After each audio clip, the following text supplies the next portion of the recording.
હવે દાદાજીને નમસ્કાર કર્યા બાદ આપણે દાદાની એક વિશેષ કળા વિશે જાણીએ. તો દાદા ગમે તેવો ક્રિટિકલ સંજોગ હોય, ગમે તેવી પ્રતિકૂળ પરિસ્થિતિ હોય, કંઈ પણ સંજોગ એવો બને તો ઘૂંચાય મૂંઝાય તો નહીં, પણ એમાંથી એવી રીતે ઉકેલ આવે કે જેનાથી નવું ના કર્મબંધ પડે અને જૂનામાંથી પણ છૂટી શકે. એમની એવી પાસે એક કળા હતી અને જેનાથી એમની આજુબાજુવાળા લોકોને પણ એકદમ એનું સોલ્યુશન આવી જાય, વિકલ્પ ના રહે, એ રીતનું કંઈક કળા હતી. એટલે આના પર આપણે અમદાવાદથી ખુશી ઠક્કર છે, એને આ સબ્જેક્ટ ઉપર થોડું એનાલિસિસ કર્યું, એની જાતે જ એને એક સ્પીચ બનાવી કે દાદા ધ પઝલ સોલ્વર, દાદા પઝલ સોલ્વર છે એવી રીતે. તો એ જે એને જે બનાવ્યું છે, એને જે સમજાયું છે, એ આપણને અભિવ્યક્ત કરશે. જય સચ્ચિદાનંદ. જય સચ્ચિદાનંદ. દુનિયામાં જાત જાતની કળાઓ હોય છે. એક આર્ટિસ્ટ પાસે પોતાની આર્ટની કળા હોય છે, એક એન્જિનિયરિંગ પાસે પોતાની એન્જિનિયરિંગની કળા હોય છે, એક વકીલ પાસે વકીલાતની કળા હોય છે.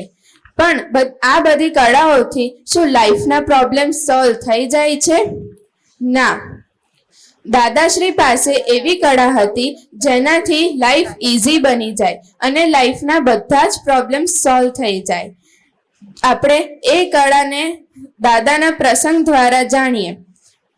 દાદાના એક ભાગીદાર કાંતિભાઈ, એમની સાથે તેમનો સારો સંપવાળો વ્યવહાર હતો, પરંતુ આ વ્યવહાર જોઈને એક ભાઈને ઈર્ષા થઈ.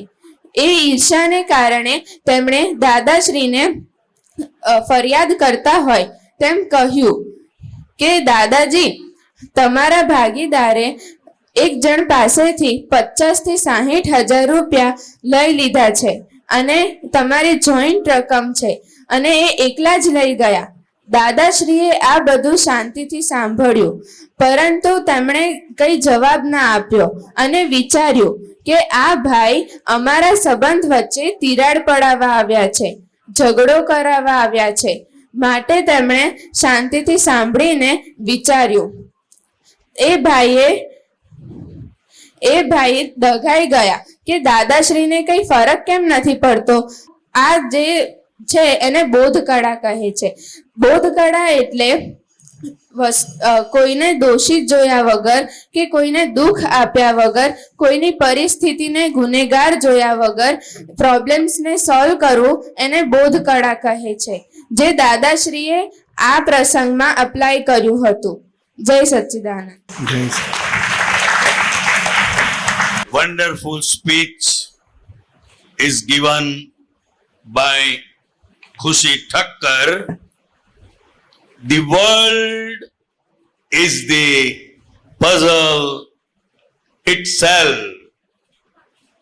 આ જગત એ સ્વયં એક કોયડો છે અને એ કોયડો બોધ કળા, જ્ઞાન કળા અને પહેલી બે આજ્ઞાથી આ પઝલ સોલ્વ થાય છે. અને જે આ પઝલને સોલ્વ કરે છે એને પરમાત્માની ડિગ્રી પ્રાપ્ત થાય છે. જય સચ્ચિદાનંદ.